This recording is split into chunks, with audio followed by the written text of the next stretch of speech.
नमस्कार दोस्तों। आपका स्वागत है आपके अपने YouTube चैनल कुशवाहा एकेडमी पर। आज हम लोग पढ़ेंगे उष्मा का दूसरा पार्ट है। 1 से 57 तक हम लोग पहले वीडियो में पढ़ चुके हैं। अब आगे क्वेश्चन को पढ़ते हैं, ठीक है। चलिए, 58 क्वेश्चन है कि उष्मा का संचरण, उष्मा का संचरण मतलब कि ट्रांसमिशन ऑफ हीट। उष्मा का संचरण कैसे होता है, कौन कौन विधि से होता है? तो 3 विधि से होता है। चालन, ठीक है, संवहन और विकिरण। विकिरण एक चीज है, एक चीज देखिएगा, विकिरण जो है आगे पढ़ेंगे तो समझ में आएगा। विकिरण अगर कोई भी किसी भी संख्या किसी भी वस्तु को अगर गर्म करना है तो विकिरण में ये है कि किसी माध्यम की कोई जरूरत नहीं होती। जो सूर्य से पृथ्वी पर आता है, सूर्य जब गर्म होता है तब विकिरण के ही जैसे होता है। तो ठोस द्रव गैस का अलग अलग होता है, ठीक है। तो इसका आंसर डी होगा, ठीक है। चलिए नेक्स्ट क्वेश्चन पे चलते हैं। 59 है, उष्मा के संचरण का कि किस विधि की पदार्थ के अणु एक स्थान से दूसरे स्थान पर स्वयं नहीं जाते हैं। देखिए, उष्मा के संचरण किस विधि से में पदार्थ के अणु एक स्थान से दूसरे स्थान तक नहीं जाते हैं, तो ये होता है चालन। तो एक बात याद रखिए कि जब जब एक पदार्थ के अणु एक स्थान से दूसरे स्थान नहीं जा सकते हैं, जानते हैं ये ठोस में काम करता है। इसका मतलब ये हुआ कि जो चालन है वो ठोस में वर्क करता है, ठीक है। और ये जो विकिरण है इसको माध्यम की कोई जरूरत नहीं होती है। जैसे सूर्य से पृथ्वी का जो किरण आता है, पृथ्वी गर्म होता है, तो ये विकिरण के ही माध्यम से पृथ्वी गर्म होता है। और संवहन जो होगा, संवहन का माध्यम अर्थ द्रव और गैस। ये आगे पढ़ेंगे, आगे क्वेश्चन में दिखाएगा कि मतलब देखिए, कोई भी उष्मा का चालन ठोस में चालन की विधि के द्वारा होगा, द्रव और गैस में संवहन के द्वारा होगा, और अगर कोई माध्यम ना हो तो विकिरण के द्वारा होगा। तो इसका आंसर ये दिया है कि पदार्थ के अणु एक स्थान से दूसरे स्थान तक स्वयं नहीं जाते हैं। तो किस में? तो चालन विधि में। ठोस में अगर कोई मान लीजिए कोई वस्तु है, उसको उष्मा दिया जाए तो उसके अणु एक दूसरे स्थान से दूसरे स्थान को नहीं जाएंगे, ठीक है। तो उसी तरह से ये क्वेश्चन हुआ कि इसका आंसर ए हुआ, ठीक। अब चलिए नेक्स्ट क्वेश्चन पे, 60 नंबर क्वेश्चन पे कि द्रवों तथा गैसों में उष्मा का स्थानांतरण निम्नलिखित में से किस विधि द्वारा होता है? तो ये याद रहे, संवहन द्वारा। संवहन द्वारा क्या होता है? तो ठोस नहीं, गलती हो गया मेरे, सॉरी, ठोस नहीं, द्रव, द्रव व और गैस, ठीक है ना। द्रव और गैस का जो उष्मा का संचरण स्थानांतरण होता है, द्रव गैस में संवहन विधि के द्वारा होता है, ठीक है। चालन में ठोस का होता है। और विकिरण जो होता है, विकिरण में जो सूर्य का प्रकाश आता है और पृथ्वी गर्म होती है, तो ये विकिरण के द्वारा, इसके में माध्यम की कोई जरूरत नहीं होती है, ठीक है। चलिए नेक्स्ट क्वेश्चन पे चलते हैं। 61, विद्युत केतली में पानी गर्म होता है। विद्युत केतली में पानी गर्म होता है, तो पानी क्या है? पानी एक द्रव है, तो द्रव के लिए संवहन विधि द्वारा, ठीक है। चालन में ठोस, विकिरण में जो कोई माध्यम की जरूरत नहीं है, ठीक है। चलिए नेक्स्ट क्वेश्चन पे 62 पे हम चलते हैं। सूर्य की उष्मा पृथ्वी पर निम्नलिखित में किस प्रकार के संचार से माध्यम से आती है? सूर्य की जो उष्मा होगी पृथ्वी पर विकिरण के द्वारा आती है। अभी हम लोग पढ़े हैं कि विकिरण के द्वारा जो भी पृथ्वी पर उष्मा आता है, उसमें सूर्य का जो किरण होता है वो बिना माध्यम के आता है, ठीक है। तो इसलिए ये विकिरण से हमारी पृथ्वी उष्मा लेती है, ठीक है ना। संनयन तो नहीं है, संवहन है, संवहन। संनयन तो है नहीं, ये भी है नहीं, तो इसका ये भी नहीं है, तो इसका आंसर बी होगा, ठीक है। चलिए नेक्स्ट क्वेश्चन पे चलते हैं। 63 नंबर क्वेश्चन है कि उष्मा के स्थानांतरण किस विधि में माध्यम की आवश्यकता नहीं होती? माध्यम मतलब कोई चीज की जरूरत नहीं होती है, मैं नहीं है, तो आंसर में क्या होगा? विकिरण। विकिरण में किसी चीज के माध्यम की आवश्यकता नहीं होती है। अब चलते हैं 64 नंबर क्वेश्चन में कि उष्मा संचरण की वह विधि जिसमें माध्यम के कण गति नहीं करते हैं। माध्यम के कण गति का कौन सी? तो वही है विकिरण, विकिरण, ठीक है। नेक्स्ट क्वेश्चन पे चलते हैं। अ, निम्नलिखित में से कौन सा उष्मा का सर्वोत्तम चालक है? ठीक है, सर्वोत्तम चालक है तो यह है पारा, ठीक है ना। जैसे देख लीजिए, हम लोग को थर्मामीटर में पारा का प्रयोग किया जाता है। जब हमारे शरीर को हीट जब ये दिया जाता है तो इसका पारा बढ़ने लगता है, तो इसी के कारण, उष्मा के कारण ही हमारा जो थर्मामीटर का पारा बढ़ता है, ठीक है। तो याद रहे कि उष्मा का सर्वोत्तम चालक जो है पारा है। अब इसमें देखिए, चमड़ा भी नहीं है, लकड़ी भी नहीं है, जल उष्मा का है, लेकिन सर्वोत्तम चालक पारा ही होगा। ऐसे कि ये थोड़ा सा हीट करने पे ऊपर पारा चढ़ने लगता है। चलिए नेक्स्ट करते हैं। चांदी, ये 66 नंबर क्वेश्चन है कि चांदी की उसमें चालकता तांबे की उसमें चालकता की अपेक्षा, देखिए, चांदी की उसमें चालकता तांबे की उसमें चालकता की अपेक्षा, मतलब इससे ये अधिक है, होता है इसमें उष्मा का चालक, ठीक है। तो इसका होगा बी। देखिए ये है 67 नंबर क्वेश्चन की बोलोमीटर मापन एक युक्ति है। बोलोमीटर देखिए ये हम कहीं नहीं पढ़े हैं, हमारे क्वेश्चन में ऑब्जेक्टिव क्वेश्चन में ऑब्जेक्टिव क्वेश्चन में पहली बार मिला हुआ है। ये हम सब्जेक्टिव क्वेश्चन में दाब का बोलोमीटर नहीं समझे हैं। बोलोमीटर ठीक है ना, तो ये होगा आंसर ए। इसको ध्यान रहे कि बोलोमीटर एक युक्ति है दाब के। एक चलिए 68 नंबर क्वेश्चन है कि ठंड के दिन में लोहे के गुटके और लकड़ी के गुटके को प्रातः काल में छुए लोहे का गुटका का ज्यादा ठंड लगता है। ये उष्मा का चालक होता है। उष्मा का चालक होता है, अच्छा चालक होता है लोहा। और गुटका जो है लकड़ी का जो गुटका है वो उष्मा का चालक नहीं है। तो ये हमें इसमें क्या होगा, लोहे के टुकड़े का ताप लकड़ी के गुटके से कम होता है। नहीं, कम तो नहीं होगा, अधिक होगा ताप नहीं उष्मा। और लकड़ी की तुलना में लोहे का उष्मा अच्छा चालक है, तो ये वाला आंसर हो जाएगा बी। ठीक है। और लकड़ी की तुलना में लोहा उष्मा खराब चालक है, ये नहीं होगा। लोहे के गुटका लकड़ी से भारी होता है, भारी तो होता है लेकिन यहाँ पे चालक की बात हो रही है ना। चलिए तो उसका आंसर हो गया बी। 68 का हो गया बी। नेक्स्ट क्वेश्चन पे चलते हैं 69। कड़े जाड़े में झील की सतह हिम शीतित हो जाती है किंतु उसके तल की में जल की द्रव अवस्था में बना रहता है, तो यह किस कारण से होता है। देखिए क्या होता है कि 4 डिग्री सेल्सियस पे पानी का जो होता है सबसे अधिक घनत्व हो जाता है। 4 डिग्री सेल्सियस पे बर्फ बनने लगता है और 0 सेंटीग्रेड पे तो सघनता इसमें 4 डिग्री पर सबसे ज्यादा होता है। ठीक है। तो नीचे जब यह जब मान लीजिए उष्मा अंदर नहीं जाएगा, जब ऊपर बर्फ बन जाएगा तो निचली जो सतह होगी, बर्फ ये मान लीजिए बन गया तो इसका निचली सतह द्रव में ही रह जाएगा, इसलिए कि इसका उष्मा नीचे नहीं जाएगा। तो ये हो गया इसका आंसर सी। ठीक है। चलिए नेक्स्ट क्वेश्चन पे चलते हैं। 70 नंबर क्वेश्चन है कि एक टेबल पंखे को बंद कमरे में चलाने पर कमरे की हवा गर्म हो गई। कोई भी चीज को अगर आप लोग चाहे हम कोई भी आदमी अगर उसको मान लीजिए हाथ को ही रगड़ा जाएगा तो देखिएगा उस हाथ गर्म हो जाएगा। उसी तरह से पानी को खूब अगर ज्यादा फेंटा जाएगा तो वो भी गर्म हो जाएगा। इसी तरह से पंखा कर है कि एक टेबल पंखे को बंद कमरे में चलाने पर कमरे की हवा गर्म हो जाएगी। ठीक है। चलते चलते अब देखिए 71 नंबर क्वेश्चन, कमरे में रखे हुए रेफ्रिजरेटर के दरवाजे खोल छोड़ देने पर धीरे धीरे जो देखिए एक चीज इसमें ध्यान देने वाली बात है कि जब रेफ्रिजरेटर को अगर दरवाजा खोल दिया जाए तो वह गर्म होने लगेगा। उसमें जो होगा कमरे में कमरे में कमरे में वातावरण गर्म होने लगेगा, तो इसका आंसर सी हो जाएगा। चलिए नेक्स्ट क्वेश्चन पर चलते हैं। ये हो गया हमारा 72 नंबर क्वेश्चन। यदि किसी यदि किसी धातु को खाना पकाने के बर्तन बनाने हेतु प्राप्त किया जाता है तो उसकी ताप चालकता कम होनी चाहिए। किसी धातु को खाना पकाने में बर्तन बनाने में प्रयुक्त किया जाता है तो उसकी ताप की चालकता जो है कम होनी चाहिए। ठीक है ना, धातु की, न कि उसमें जो मान लीजिए हम खाना बना रहे हैं तो उसका धातु का जो चालकता कम होगा। ठीक है। चलिए नेक्स्ट क्वेश्चन पे चलते हैं 73। निम्नलिखित में से कौन उष्मा का सबसे अच्छा सुचालक है।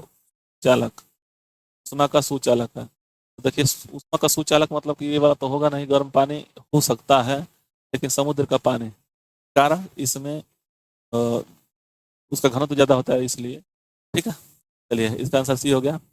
74 का देखिए 74 आणविक संगठन के द्वारा ऊष्मा का संप्रेषण कहा जाता है। ये ध्यान रहे कि आणविक संगठन के द्वारा ऊष्मा का संप्रेषण जो होता है संवहन विधि के द्वारा होता है। तो हम लोग पढ़े क्या कि चलन किसमें चलता है, तो ठोस में, संवहन गैस और द्रव में। ठीक है। और ये जो है किसी माध्यम की जरूरत नहीं होती है। ठीक। चलिए नेक्स्ट क्वेश्चन पे चलते हैं। 75 पे कि निम्नलिखित में से द्रव में कौन सा उष्मा का बहुत अच्छा चालक है। तो देखिए पारा है। अभी हम लोग पढ़े हैं कि थर्मामीटर में थोड़ा सा भी अगर मान लीजिए हमारे शरीर का हीट होता है तो उसका पारा बढ़ने लगता है। ठीक है। तो इसका आंसर हो जाएगा ए। 76 नंबर क्वेश्चन है कि सूर्य विकिरण का कौन सा भाग सोलर कुकर को गर्म करता है। तो अवरक्त किरण है। ठीक है। सोलर कुकर जो है सोलर कुकर को गर्म करता है अवरक्त किरण। ठीक है। पराबैंगनी किरण जो होती है हमारे वायुमंडल को गर्म करता है, जैसे कहते हैं उसको हरित हरित गृह। ठीक है। सीखो। चलिए नेक्स्ट क्वेश्चन पे चलते हैं। 77 नंबर क्वेश्चन है कि शीतकाल में कपड़े हमें गर्म रखते हैं क्योंकि शीतकाल में कपड़े हमें गर्म रखते हैं, ये उष्मा प्रदान करते हैं, उष्मा का विकिरण नहीं करते हैं। ये नहीं होगा, ये नहीं होगा। उष्मा को शरीर के संपर्क में आने से रोकते हैं। नहीं, ऐसे कहते हैं कि शरीर की उष्मा को बाहर जाने से रोकते हैं वाला। ठीक है। चलिए नेक्स्ट क्वेश्चन पे चलते हैं। 78 पे कि धूप से बचने के लिए छाते का रंग संयोजन निम्नलिखित में से सबसे उचित कौन सा होगा। तो इसके लिए देखिए काला जो होता है ये उष्मा का सबसे मतलब जैसे सूर्य के जो प्रकाश होता है उष्मा का चालक होता है, मतलब ये उष्मा का अवशोषक होता है काला। ठीक है ना, ठीक ना। और ऊपर नीचे, अच्छा ऊपर नीचे दिया हुआ, ऊपर काला रहेगा नीचे सफेद नहीं, ऊपर सफेद रहेगा नीचे काला होगा। तो देखिए इसमें देखा ऑप्शन बी दिया हुआ है, ऊपर सफेद नीचे काला। कारण क्या है, देखिए सफेद जो होता है वह ए, जब उस पर गर्म किया जाता है तो बहुत जल्दी गर्म नहीं होता है। ठीक है ना, जैसे अगर सूर्य का किरण भी पड़े, चाहे कोई भी गर्म चीज मैंने अगर सफेद को गर्म किया जाए तो वो जितना जल्दी गर्म नहीं होगा। ठीक है, और जब काला को अगर हम लोग करें तो बहुत तेज गर्म होगा। तो इसी के चलते हम लोग गर्मी के सीजन में इसको सफेद पहनेंगे और नीचे काला क्यों पहनेंगे, कहा बता रहे हैं क्यों, कि जब हमारे शरीर से जब काले पर उष्मा का अवशोषक होगा तो ये और गर्म होगा, और ये ठंडा रहेगा तो ये आपस में एक दूसरे से बनाए रहेंगे तो हमको गर्म नहीं लगेगा। ठीक है, चलिए नेक्स्ट क्वेश्चन पे चलते हैं। 79 पे कि अफ्रीका की काली त्वचा वाले व्यक्ति ब्रिटेन में सफेद त्वचा वाले व्यक्तियों की तुलना में, ठीक है ना, अधिक गर्म महसूस करेंगे। जैसे देखिए एक चीज और देखे सुने होंगे कि देखिए दूध जो होता है, दूध सफेद होता है, और एक लाल चाय मान लीजिए, चाहे काला चाय लाल चाय मान लीजिए, तो ये जल्दी गर्म नहीं होगा। चाहे सफेद शर्ट होता है वो जल्दी गर्म नहीं होता है, और वहीं पे एक काला अगर शर्ट होगा तो ये बहुत तेज गर्म होगा। दूध जल्दी गर्म नहीं होता है, गर्म होता है तो ठंडा भी नहीं होता, और ये जो काला होता है बहुत तेज गर्म होता है और बहुत तेज ठंडा होता है। तो इसमें होगा अधिक गर्मी महसूस करेंगे काला वाले व्यक्ति। ठीक है, चलिए नेक्स्ट क्वेश्चन पे चलते हैं। 80 पे कि सुबह का सूरज इतना गर्म नहीं होता जितना दोपहर का होता। ठीक है, तो सूरज की किरण सुबह में धीरे धीरे चलती है, नहीं ऐसी कोई बात नहीं है। सुबह के समय सूरज ठंडा होता है नहीं, और सुबह में समय पृथ्वी सूरज से अधिक दूर होता है, ये भी बात नहीं है। देखिए इसका आंसर डी होगा, सुबह के समय सूरज की किरणों को अंतरिक्ष में अधिक दूरी तय करनी पड़ती है। सुबह के समय अंतरिक्ष में अधिक दूरी तय करनी पड़ती है। ठीक है, यहाँ देखिए काले वस्त्रों के मुकाबले श्वेत वस्त्र शीतल क्यों होते हैं। ठीक है ना, श्वेत वस्त्र शीतल क्यों होते हैं, तो काला जो वस्तु होता है उष्मा का अवशोषक होता है। ठीक है ना, अवशोषक होता है, इसको अवशोषण कर लेगा और ये जो है इसको परावर्तित कर देता है। देखिए अपने पास पहुंचने वाली सभी प्रकाश की अवशोषित करता है काला वस्तु। श्वेत वस्त्र शीतल क्यों होता है, तो ये वाला तो शीत से मतलब है, तो यहाँ से तो ये आंसर होगा नहीं। तो देखिए ये है उसके पास जो भी प्रकाश पहुंचता है वो परावर्तित कर देता है, ये सही बात है। प्रकाश भेदक नहीं होते हैं, ये गलत बात है। सूर्य के प्रकाश को पूर्णतः शीतल कर देते हैं, नहीं कोई बात नहीं है, इसका आंसर बी होगा। चलिए नेक्स्ट क्वेश्चन पर चलते हैं। 82 पे कि ऊनी कपड़े सूती वस्त्रों की अपेक्षा गर्म होते हैं क्योंकि, ठीक है, ताप के अच्छे शोषक होते हैं ऊनी कपड़े। ऊनी कपड़े मतलब कि जो मेरून का होता है, जो हम लोग स्वेटर पहनते हैं वो गर्मी होते हैं। ठीक है ना, तो इसका आंसर होगा सूती के वस्त्र से भारी होते हैं, ये नहीं बात है। ताप के अच्छे अवशोषक होते हैं, ये भी नहीं है। ताप के अच्छे वितरक होते हैं, ये भी नहीं। अच्छे रोधक है, ताप के अच्छे रोधक है। रोधक मतलब कि रोकेंगे ताप को। ठीक है, चलिए नेक्स्ट क्वेश्चन पर चलते हैं कि 83 क्या है। उबलते जल द्वारा जलने की तुलना में भाप द्वारा जलना अधिक कष्ट है। विशिष्ट उष्मा तो होता है इसका, जो जल का होता है भाप का विशिष्ट उष्मा अधिक होता है। भाप में गुप्त ताप जो होता है अधिक होता है, आंसर ये होगा। चलिए नेक्स्ट क्वेश्चन पे चलते हैं। 84 वायुमंडल में आर्द्रता की उपस्थिति एक ऐसे स्टील के गिलास का बाह्य सतह पर जल की बूंदें देखकर सुनिश्चित की जाती है कि भरा हो ठंडा जल। जैसे देखे होंगे वायुमंडल में जल की आर्द्रता की उपस्थिति एक ऐसे स्टील के गिलास के बाह्य सतह पर जल की बूंदें देखकर सुनिश्चित की जाती है कि जो भरा हो। जैसे मान लीजिए कोई गिलास है उसमें ठंडा पानी अगर भर देंगे ना तो बाहर में उसका शीतलन के कारण ये जल जमा हो जाएगा। उसी तरह से देखिएगा कोको कोला को जब खोलेंगे नहीं, बाहर का सतह जो होगा वो पानी की बूंदे उस पर लगी रहेगी। चलिए अच्छा उत्सर्जक अच्छे अवशोषक का अर्थ मतलब कि ये किरचॉफ का नियम है, अच्छा उत्सर्जक अच्छे अवशोषक होते हैं, ये पूछा जाता है क्वेश्चन। चलिए नेक्स्ट क्वेश्चन पे चलते हैं और आगे बढ़ते हैं। हाँ 86 है। 86 क्वेश्चन है कि किसी क्रीडिका क्रीडिका के एकांक पृष्ठीय क्षेत्रफल से प्रति सेकंड उत्सर्जित विकिरण ऊर्जा उसके परम ताप के चतुर्थांश घन का अनुकल्पानुपाती होता है। ठीक है, तो ये देखिए, ये है परिभाषा, इसका दिया हुआ है, तो ये याद रखना होगा कि किसी कणिका के एकांक पृष्ठीय क्षेत्रफल से प्रति सेकंड उत्सर्जित किरण ऊर्जा उसके परम ताप के चतुर्थांश के अनुकल्पानुपाती होता है। ये स्टीफन द्वारा दिया गया है। तो उसी का देखिए, स्टीफन का विकिरण नियम क्या है, तो विकिरण नियम ई बराबर अल्फा अपर्सनल व्युत्क्रमानुपाती अनुक्रमानुपाती अल्फा अनुक्रमानुपाती T4। ठीक है ना, यही यही चीज दिया हुआ है, परम ताप के चतुर्थांश का अनुकल्पानुपाती होता है। तो स्टीफन का याद रखना आप लोग, विकिरण नियम ई अनुक्रमानुपाती T⁴। ठीक है, चलिए नेक्स्ट क्वेश्चन पे, किसी वस्तु को ठंड होने की दर वस्तु के चारों ओर माध्यम में तपांतर के अनुक्रमानुपाती होता है। ये न्यूटन का शीतलन नियम है। शीतलन नियम लागू तभी होता है जब ताप के अंदर बहुत ज्यादा न हो, ताप का अंतर बहुत ज्यादा न हो। ठीक है, 90 नंबर क्वेश्चन है कि गर्म जल 90 डिग्री से 80 डिग्री तक गर्म होने में 10 मिनट लेता है, तो 80 से 70 मिनट में ठंड होने में लगेगा, 80 से 70 तक ठंड होने में लगेगा 10 मिनट से अधिक। चलिए, थर्मल प्लास्ट का आविष्कार किसने किया था, दीवार ने किया था। थर्मल प्लास्ट का आविष्कार किसने किया था, तो दीवार ने किया। ठीक है, नेक्स्ट पे चलते हैं 92। थर्मल प्लास्ट में ऊष्मा का क्षय रोकता है। ये देखिए, क्षय रोका जा सकता है, तीनों का है, चालन, संवहन और विकिरण। थर्मल प्लास्ट में ऊष्मा का क्षय रोका जा सकता है, चालन, संवहन और विकिरण।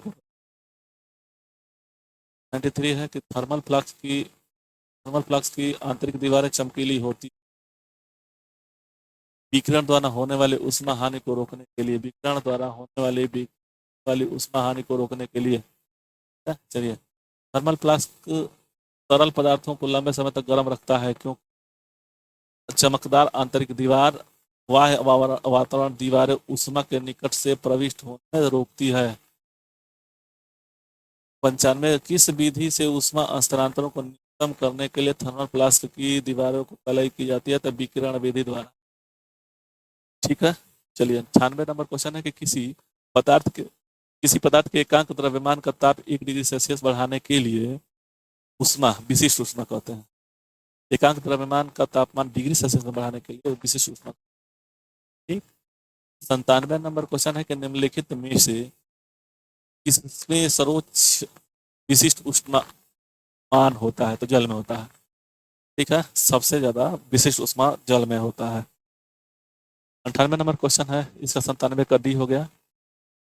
दिन के समय पृथ्वी समुद्र के जल की अपेक्षा बहुत जल्दी गर्म हो जाती है, क्योंकि दिन में पृथ्वी समुद्र के जल की अपेक्षा जल्दी गर्म हो जाती है, क्योंकि जल की विशिष्ट उष्मा धारिता जो होती है काफी अधिक होती है। चलिए नेक्स्ट क्वेश्चन पे 99 नंबर क्वेश्चन है कि मोटर गाड़ी के रेडिएटर को ठंडा करने के लिए पानी का व्यवहार किया जाता है, क्योंकि उसमें विशिष्ट ऊष्मा अधिक होती है। चलिए नेक्स्ट क्वेश्चन, इसका 99 का हो गया ए। नेक्स्ट क्वेश्चन पर चलते हैं कि 100 नंबर क्वेश्चन है कि निम्न तापी इंजनों क्रायोजेनिक इंजन का अनुप्रयोग होता है राकेट प्रौद्योगिकी में। ये ध्यान रहे कि निम्न तापी, इसको हिंदी में बोलते हैं निम्न तापी इंजन, यानी क्रायोजेनिक इंजन का अनुप्रयोग किया जाता है किसमें, तो राकेट प्रौद्योगिकी में किया जाता है। निम्न तापी परीक्षण किस ताप पर किया जाता है, निम्न तापी परीक्षण जो होता है एकदम रट्टा मारने के लिए, ये है -196 डिग्री सेल्सियस। ठीक है, इसमें देखिए -40 डिग्री जो होता है सबसे कम, ये वाला जो फ़ारेनहाइट और सेल्सियस का दो माइनस वाला -40 होता है। ठीक है, अब देखिए न्यून तापमान क्रायोजेनिक का अनुप्रयोग होता है अंतरिक्ष यात्रा, शल्यकर्म और चुंबकीय प्रोत्साहन में। अंतरिक्ष यात्रा में यह ध्यान रहे कि अंतरिक्ष यात्रा, शल्यकर्म और चुंबकीय प्रत्यायन में। ठीक है, तो 102 का क्वेश्चन का आंसर होगा ए। चलिए 103 देखते हैं कि किसी ठोस पदार्थ के बिना द्रव में बदले सीधे वाष्प में, तो ऊर्ध्वपातन कहते हैं उसको। जैसे कपूर जो होता है, कर्पूर जो होता है वो सीधे द्रव के बदले, माने ठोस पदार्थ से सीधे वाष्प में चेंज हो जाता है, तो उसको ऊर्ध्वपातन कहते हैं। ऊर्ध्वपातन का पदार्थ कौन कौन है, तो देखिए हम लोग तो कपूर ही जानते थे, इसमें देखिए इसमें 3 दिया हुआ है, कपूर, नेपथलीन और अमोनियम क्लोराइड, ये तीनों को अगर गर्म करेंगे तो सीधे वो, इसका आंसर हो जाएगा डी। और ये तीनों सीधे ठोस से गैस में बदल जाएंगे। ये ध्यान रहे, कपूर, नेपथलीन और आयोडीन क्लोराइड है। चलिए नेक्स्ट क्वेश्चन पर चलते हैं। जिस ताप पर कोई ठोस पदार्थ ऊष्मा पाकर द्रव में परिणत होता है उसको क्या कहते हैं? ठोस पदार्थ ऊष्मा पाकर द्रव में परिणत होते हैं उसको गलनांक कहते हैं। देखिए इसमें एक चीज आप लोग ध्यान दीजिएगा, इसमें तीन चीज होते हैं। जैसे ठोस से द्रव और द्रव से गैस, ठीक है। इससे जब ये इसमें आएगा तो इसको कहेंगे गलनांक, ठीक। इसको कहेंगे वाष्प, इसको कहेंगे क्या बोलते हैं इसको, हिमांक। नहीं, हिमांक इसको, द्रव को कहेंगे हिमांक। आगे समझ में आएगा तो बताएंगे इसको क्या कहते हैं। चार चीज होता है कि ठोस से द्रव में जाएंगे तो गलनांक, द्रव से गैस में जाएंगे तो वाष्प, और गैस से जब द्रव में आते हैं इसको क्या बोलते हैं, वाष्पन तो नहीं होगा, क्वथनांक, द्रवणांक। हाँ, द्रवणांक ये दिया हुआ है, द्रवणांक। ठीक है, तो आगे बढ़ते हैं, ये ध्यान रहे। अब 106 नंबर क्वेश्चन है कि जिस ताप पर कोई द्रव उष्मा, उस द्रव उष्मा, अच्छा द्रव उष्मा वाष्प में बदलता है तो उसको द्रवणांक कहते हैं। द्रवणांक नहीं, क्वथनांक कहते हैं। ये ध्यान, हम गलत गलत बोल दिए भैया, ध्यान रहे। ये वाला जो है वाष्पन, वाष्पन उसी को कहते हैं यार, क्वथनांकों को ही कहते हैं। चलिए नेक्स्ट क्वेश्चन पे चलते हैं। 107 की शुद्ध पदार्थ में कोई अन्य पदार्थ मिला देने पर उसके गलनांक पर क्या प्रभाव पड़ेगा? घट जाएगा उसका गलनांक। मिलावट जब किसी भी पदार्थ का जब उसका गलनांक जैसे है, अगर मान लीजिए कि बर्फ है, बर्फ में अगर कोई चीज मिला जाए तो उसका जो गलनांक होगा कम हो जाएगा, और मिलावट जब डालेंगे तो उसका गलनांक कम हो जाएगा। 108 क्वेश्चन है कि मिश्र धातुओं के गलनांक उसके अवयव अवयव धातुओं की अपेक्षा निम्न होता है। वही जैसे मान लीजिए कि अगर बर्फ है, बर्फ अगर इस तरह से उसका गलेगा तो उसका समय मान लीजिए अगर 5 मिनट लग रहा है, तो अगर मिश्रण कोई मिला दिया जाए तो उसका गलनांक 6 मिनट, मतलब जो भी बढ़ जाएगा लेकिन निम्न हो जाएगा, ठीक है, बढ़ जाएगा गलनांक। चलिए नेक्स्ट क्वेश्चन पे चलते हैं। देखिए द्रव से वाष्पन में पदार्थ की अवस्था को क्या कहते हैं? तो वाष्पन कहते हैं, ठीक। और ठोस से द्रव में अवस्था में तो गलन कहते हैं। दाब की बढ़ने से क्वथनांक बढ़ेगा। 111 है, दाब बढ़ने से क्वथनांक क्या होगा? तो क्वथनांक बढ़ेगा। 112 नंबर क्वेश्चन है कि अपद्रव्यों को मिलने से गलनांक का प्रभाव घटता है। कोई भी अपद्रव है उसमें अगर कोई मिलावट कर देंगे तो उसका गलनांक कम हो जाएगा, ठीक। पानी कब उबलता है? पानी कब उबलता है? तो देखिए जब वाष्प द्वारा 1 ग्राम प्रति, नहीं ये नहीं होगा। जब एक वाष्प दाब पारे के 76 बराबर, नहीं ये भी नहीं होगा। अब देखिए सी होगा आंसर। देखिए जल का स्तरीय दाब वातावरणीय दाब के बराबर होता है। जब पानी का तापमान, कहाँ बोल रहा है कि कब उबलता है? इस 100 सेंटीग्रेड ताप पर तो पानी उड़ जाएगा, ठीक है, तो इसका आंसर सी हो। चलिए नेक्स्ट करता है कि पानी त्रिगुणात्मक विधि, ट्रिपल पॉइंट क्या है, क्या होता है? ये क्वेश्चन देखिए हम लोग किताब में नहीं पढ़े हुए हैं, हो सकता है कि कोई अच्छे बुक में हो लेकिन लोशन में नहीं दिया हुआ है। ये त्रिगुणात्मक बिंदु है, त्रिगुणात्मक बिंदु, ये नाम हम नहीं सुने हैं। तो देखिए इसका होता है 273.16 के केल्विन है, ठीक, 273.16। चलिए नेक्स्ट क्वेश्चन पे चलते हैं। 115, किसी द्रव का वाष्पीकरण होने से उसका तापमान, द्रव का वाष्पीकरण होने से, वाष्पीकरण होगा तो उसका तापमान घटेगा, ठीक। चलिए नेक्स्ट क्वेश्चन पे चलते हैं हम लोग, आ गए हम लोग नेक्स्ट क्वेश्चन पे 116 पे, ठीक है। 116 क्वेश्चन है कि वह ताप जिस पर बर्फ, पानी, वाष्प संतुलन में रहता है उसे क्या कहते हैं? अतिरिक्त बिंदु। यही चीज समझ में नहीं आया था। अतिरिक्त बिंदु जो होता है, अतिरिक्त बिंदु क्या है? 273.16 के, ठीक, अतिरिक्त बिंदु यानी कि वह ताप जिस पर बर्फ, पानी और वाष्प संतुलन में रहता है, इसी पे, ठीक। वाष्पीकरण की दर निर्भर नहीं करती है किस पे? द्रव के संपूर्ण मात्रा पर निर्भर नहीं करती है। चावल को पकाने के लिए अधिक समय लगेगा जितने पहाड़ पे जाएंगे, समुद्र तल पे नहीं, नीचे नहीं, पहाड़ पे जाएंगे तो अधिक समय लगेगा। तो इसका हो जाएगा डी, माउंट एवरेस्ट पे। 119 है, किसी निश्चित द्रव के लिए वाष्पन की दर निर्भर करती है। वाष्पन की दर द्रव के तापमान पर, वायु के तापमान पर और खुली सतह के क्षेत्रफल पर, तीनों। ठीक है, चलिए नेक्स्ट क्वेश्चन पे चलते हैं। जल का क्वथनांक, बॉइलिंग पॉइंट क्या होगा? जल की खुली सतह के ऊपर दाब पर निर्भर करता है। दाब पर निर्भर करता है, क्यों? देखिए, इसका आंसर डी होगा। अगर क्वथनांक उस पे, जैसे मान लीजिए हम चले गए पहाड़ पर, पहाड़ पर चले गए, उसका क्वथनांक, दाब तो बढ़ जाए, दाब कम हो जाएगा तो क्वथनांक घट जाएगा। ठीक, चलिए नेक्स्ट क्वेश्चन पे चलते हैं। इसका आंसर होगा, मतलब ये वाला 120 का क्वेश्चन आंसर होगा डी। जल की खुली सतह के ऊपर दाब पर निर्भर करता है। एक और से कई क्वेश्चन है कि ऊंची पहाड़ियों पर हिमपात क्यों होता है? ठीक है ना, ऊंची पहाड़ी पर कुछ गैस जलवाष्प को जमा कर देती है, गैस जलवाष्प को जमा कर देती है ऊंची पहाड़ी पर नहीं। बादल की पहाड़ियों पर धरती के निकट होते हैं तो जलवाष्प जम कम हो जाती है, भी नहीं है। ऊंची पहाड़ियों पर तापमान हिमांक से कम होता है, ये ध्यान रहे कि ऊंची पहाड़ियों पर हिमांक से कम होता है, अतः जलवाष्प जमकर बर्फ में बन जाती है। तो इसका आंसर सी हो जाएगा। चलिए नेक्स्ट क्वेश्चन पे चलते हैं। 122, पर्वतों पर आच्छादित हिम सूर्य की गर्मी द्वारा एक साथ न पिघलने का कारण? ठीक है, बहुत ही कठोर होता है, नहीं, यह सूर्य से प्राप्त अधिकांश ऊष्मा को परावर्तित कर देता है। पर्वतों के आच्छादित हिम, अच्छा, ये हुआ बी आंसर। ठीक है, चलिए नेक्स्ट क्वेश्चन पे चलते हैं। 123 पे कि पहाड़ की चोटियों पर आलूओं को पकाने में अधिक समय लगता है क्योंकि वहां पर वायु का दाब कम होता है। आलू ही नहीं, किसी भी चीज को अगर हम जल के पकाएंगे तो उसका समय अधिक लगेना ही लगना है, इससे कि वायु दाब कम होता है। चलिए नेक्स्ट क्वेश्चन पे चलते हैं। नेक्स्ट क्वेश्चन है 124 का। तेज हवा वाली रात्रि में ओस बनती है क्योंकि वाष्पीकरण की दर तेज हो जाती है। इसका आंसर ए होगा।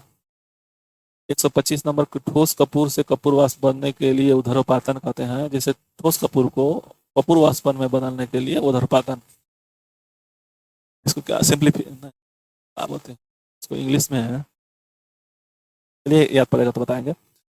वो 126 है कि गर्मी के दिनों के दौरान मिट्टी के बर्तन में रखा पानी ठंडा हो जाता है, ये वाष्पीकरण के कारण होता है। संतृप्त, निम्नलिखित संतृप्त किसके कारण होता है? तो वाष्पीकरण के कारण होता है। इसका आंसर डी होगा। चलिए नेक्स्ट क्वेश्चन पे चलते हैं। 127 पे कि बर्फ के दो टुकड़ों को आपस में दबाने पर टुकड़े आपस में चिपक जाते हैं क्योंकि दाब बढ़ाने पर, दाब होने पर, दाब अधिक होने पर गलनांक घट जाता है। तो इसका आंसर ए होगा। 128 क्वेश्चन है कि बर्फ में स्केटिंग करना प्रदर्शित करता है कि दाब बढ़ाने पर बर्फ का गलनांक घट जाता है।